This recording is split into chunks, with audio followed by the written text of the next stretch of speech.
Welcome. In this tutorial, I'm gonna show you or teach you how to hide live comments on Instagram using your mobile device. So if you want to know how I did it, just keep on watching. So first of all, if you are using Android phone, don't worry because the process is still the same. So let's get started. So first of all, you want to open your Instagram app and swipe your finger from left to right. So now here at the bottom part, you want to scroll until you choose live option. So now just go ahead and start your live.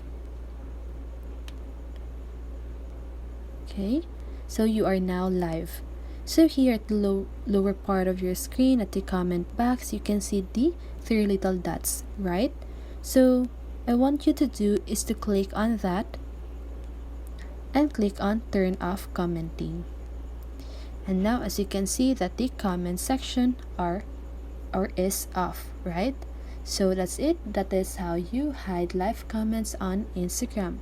So I hope this video helped you, and if it did, make sure to like, subscribe, and hit the bell notification so you won't miss a video.